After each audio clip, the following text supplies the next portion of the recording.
하나님이 다스리는 이스라엘 땅에 꼭 있어야 될 원칙 가운데 몇 가지가 있습니다. 그 가운데 하나가 자비이고 또 성결이고 성실함입니다. 먼저 하나님이 다스리시는 땅에는 자비가 나타나야 된다. 다시 말하면 하나님이 다스리는 땅은 어떤 땅이냐? 자비가 베풀어지는 땅이라는 것을 드러내어야 됩니다. 15절에 있는 것처럼 어떤 종이 네게로 도망을 했다. 여러분, 이 상황은 아마 종이 주인으로부터 학대를 받았겠지요. 학대받는 종이 주인을 떠나서 너에게로 피신해 오거든 그 종을 주인에게 돌려보내지 말고 그가 원하는 곳에서 너와 함께 있게 하라. 자, 여러분, 이것은 세계 어느 나라에도 없는 약자를 위한 긍휼의 법입니다. 도망친 노예는 여러분 그 당시 세상의 법으로는 원주인에게 반드시 돌려줘서 잔인하게 처벌을 하거나 아니면 심지어는 죽여도 괜찮다고 하는 것이 그 당시 세상의 법이었습니다. 그래야 여러분 다른 종들이 감히 주인을 떠날 생각을 못할 거 아닙니까? 이런 법이라는 것이 항상 강한 사람, 권세 있는 사람 중심으로 이 법이 만들어지기 때문에 여러분 이 도망친 노예를 이렇게 그냥 도망친 대로 자유롭게 내버려 두면 다른 종들은 어떻게 생각하겠어요? 조금 힘들면 또 주인이 조금 이렇게 학대를 하면 다 도망갈 생각 안 하지 않겠습니까? 그러니 도망간 노예는 반드시 잡아서 원주인에게로 되돌려주고 그리고 또 그 강한 처벌을 해서 다른 종들이 아예 도망칠 생각을 못하도록 해야 그래야 도망을 안 갈 것이고 주인의 재산도 지켜질 것 아니겠습니까? 세상은 그랬습니다. 그런데 이 하나님의 법은 도리어 학대받는 종들이 도망을 쳐도 원주민에게 돌려보내지 말고 자기가 원하는 곳에서 자기가 원하는 그 주인을 섬기도록 하게 하라. 자, 여러분, 이 법이 시행되는 이 가나안 땅에서는 누가 어떤 교훈을 받겠습니까? 주인들이 종을 함부로 학대하면 안 되겠구나. 왜? 도망쳐서 남의 집에 가서 종살이 해도 아무 지금 제재할 법이었지 않습니까? 이 법이라는 것이 여러분 그런 것입니다. 그래서 하나님이 다스리시는 땅에는 자비가 베풀어진다. 그래서 학대받는 종들이 여러분 연약한 자들이죠. 약자들입니다. 이 사람들이 학대를 받을 때 도망을 가서 다른 주인에게 가서 이렇게 숨어 있을 때 그 주인은 원주인에게 돌려주지 않고 자기가 데리고 있어라. 여러분, 이 법을 하나님께서 말씀하신 것은 이 이스라엘 땅에는 약자를 위한 자비가 나타나야 된다는 그런 하나님의 뜻이 담겨 있습니다. 또 19절 이하에 보면 형제에게 돈을 빌려주든 식물을 빌려주든 무슨 물건을 빌려주든 어떤 경우에도 이자를 받지 말라 이렇게 되어 있습니다. 여러분, 이자라고 하는 것은 합법적인 재산관리의 수단입니다. 그런데 하나님이 다스리시는 나라에서는 뭔가를 빌려줄 때 이자를 받지 말라. 여러분, 이것도 역시 가난한 약자에 대한 배려라고 할 수 있습니다. 여러분, 가난하니까 돈을 빌리고 부족하니까 뭔가를 빌리고 못 가졌으니까 뭔가를 빌리지 않겠습니까? 그러니 하나님이 다스리시는 나라에서는 가난한 형제를 배려하고, 특별히 오늘 본문에 보니까 타국인들에게 너희들이 이자를 받는 것은 있을 수 있으나 네 형제에게, 다시 말하면 이스라엘 공동체는 하나님의 한 자녀라는 것입니다. 그러니 가난한 형제를 배려하고 자비를 베풀어서 빌려줄 게 있으면 그냥 빌려주고 도와줄 게 있으면 그냥 도와주라.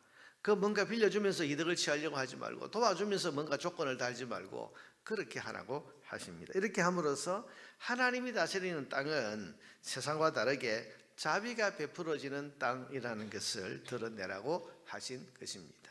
여러분, 이런 이스라엘의 모습을 주변 나라들이 보면서 어떤 교훈을 받겠습니까? 야, 저 나라는 참 신기하다. 같은 민족끼리는 얼마나 가깝고 얼마나 더 서로를 돌보든지 이자를 안 받는다더라. 서로끼리는, 자기들끼리는. 여러분, 그러면 저 땅은 우리와 다르다. 여러분, 보통 우리 옛날 조선시대나 그 이전에도 그랬습니다만은 이 가진 사람들이 그 이자를 가지고 얼마나 가난한 사람들을 이렇게 학대하고 또 힘들게 했습니까? 성경에도 여러분 그런 것이 나와요. 전 세계 어디나 마찬가지예요. 그런데 하나님의 나라에서는 이자를 받지 말라. 무슨 말입니까? 가난한 약자들에게, 형제들에게 자비를 베풀어라. 자비가 베풀어져야 되는 땅이다. 하나님 그렇게 지금 말씀하시는 겁니다. 둘째로 하나님이 다스리는 땅에는 성결함이 있어야 됩니다. 여러분 17절 이하에 보니까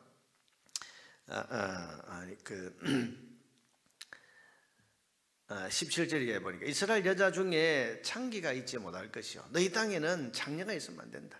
이스라엘 남자 중에도 남창이 있어서는 안 된다. 그러면서 어느 정도까지 하면 창기가 번 돈과 개 같은 자의 소득은 어떤 서원한 일로든지 내 하나님 여호와의 전에 가져오지 말라. 이 둘은 다 가증한 것이라. 하나님께서는 하나님 다스리는 땅에 이 음란한 것들이 있어서는 안 된다. 음란한 문화가 이 땅에 자리 잡지 못하도록 온 사회가 힘쓰라. 심지어는 여호와의 성전에서도 그 돈을 받지 말라. 여러분 그렇습니까? 하나님 다스리는 땅은 거룩한 땅이기 때문입니다. 세 번째로 하나님 다스리시는 나라에는 성실함이 있어야 됩니다. 성실함이 있어야 되는 나라가 하나님이 다스리는 나라입니다. 21절 이하에서는 하나님께 서원한 것은 반드시 지키라고 하십니다. 여러분 서원이라는 게 뭡니까? 간절한 소원을 가진 사람이 하나님께 먼저 약속을 하는 것입니다. 하나님 이렇게 해주시면 제가 이걸 바치겠습니다. 이렇게 하시면 제가 이렇게 살겠습니다. 약속하는 것인데 보통 사람은 급할 때에 한 약속을 편안해지고 나면 잊어버리는 거죠. 서양 속담에 보면 폭풍 속의 맹세는 고요와 함께 잊혀진다 그런 말이 있습니다. 폭풍 속에서 나 살려주시면 이 폭풍이 지나가게 해주시면 이렇게 하겠습니다 저렇게 하겠습니다 맹세를 했는데 고요해지면 잊혀진다. 아무 맹세하는 것처럼 잊어진다는 거죠. 여러분 말이나 약속에 있어서 신실하지 못한 것입니다. 그러나 하나님은 신실하시기 때문에 그 하나님의 다스림을 받는 나라의 사람들도 신실하고 성실해야 하는 겁니다. 그래야 여러분 하나님의 신실함이 드러나지 않겠습니까? 그래서 기도나 말로 한 서원은 반드시 지켜야 된다. 심지어는 오늘 뭐라고 하셨습니까? 21절에 보니까 더디면 그것이 네게 죄가 될 것이야. 서원해놓고 즉시 지키지 않고 미루고 안 지키려고 하다가 어쩔 수 없어서 마지막에 지키는 이런 더디게 되면 그것도 죄라고까지 말씀하시면서 하나님 앞에 한 입으로 혹은 또 기도로 한 서원은 반드시 지키라. 무슨 말? 신실함. 하나님 나라에는 신실함, 성실함이 있어야 된다는 겁니다. 말에 있어서의 신뢰. 24절 이하에서는 또 한 가지 하나님 법이 나오는데 여러분 하나님의 자비가 있기 때문에 배고픈 사람이 남의 밭에 들어가서 그 포도밭에 들어가서 포도를 배부를 정도로 먹을 수 있도록 해 놓으셨습니다. 그러나 또 한 가지 거기에 하나님 덧붙이셨죠. 그릇에 담아서 나오지는 말아라. 무슨 말입니까?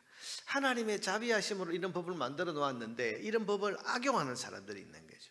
남의 밭에 들어가서 포도밭에 들어가서 포도 마음껏 배불리 먹어도 된다고 하지 않냐? 이래 놓고는 실컷 먹고 그릇에 또 담아. 그릇이란 것이 여러분 무슨 뭐 접시 정도 되겠습니까?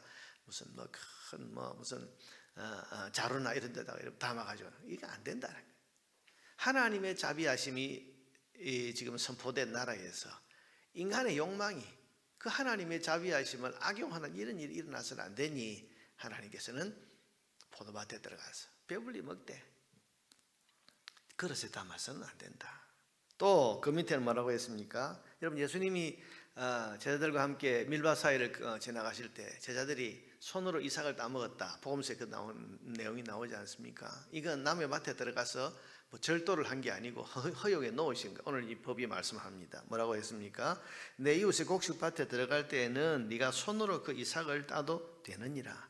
손으로 따도 된다는 말은 손으로 따서 배고픈 허기를 면하도. 자 배고픈 나그네들이나 배고픈 사람들이 굶어 죽지 않도록 남의 밭이라고 해도 들어가서 손으로 그 밀 이삭을 훑어서 먹는 것은 이건 하나님 허용을 해 놓으셨습니다. 그러나 내 이웃의 곡식밭에 낫을 대지는 말지니라. 낫을 대지는 말지니라. 이게 뭡니까? 똑같은 게 앞에 포도밭에 하신 말씀과 똑같은 겁니다.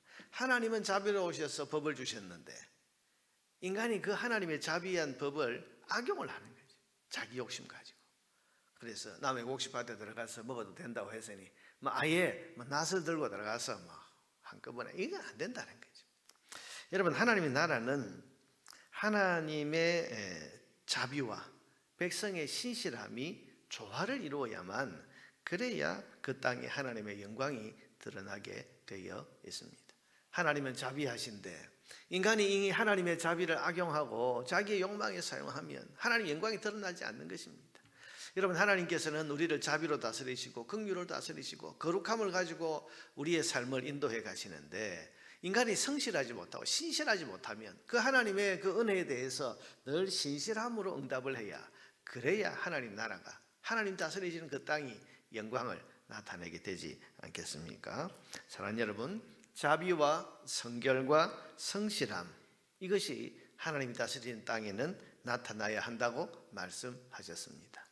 오늘 우리에게도 마찬가지입니다. 우리의 삶도 하나님이 다스리십니다. 우리의 삶에도 자비가 나타나야 됩니다. 우리 삶을 통해서 가난한 사람, 약한 사람, 어려운 사람들 돕는, 조건 없이 돕고 그 말 없이 돕는 그런 배려, 여러분, 이런 것들이 나타나서 하나님 참 섬기는 사람들이 자비하구나, 긍휼이 있구나, 그 하나님의 자비하심이 우리의 삶을 통해서 나타나야 되고, 하나님께서 우리에게 하나님 우리를 다스리시니까 우리 삶에는 거룩함, 성결함이 나타나야 됩니다.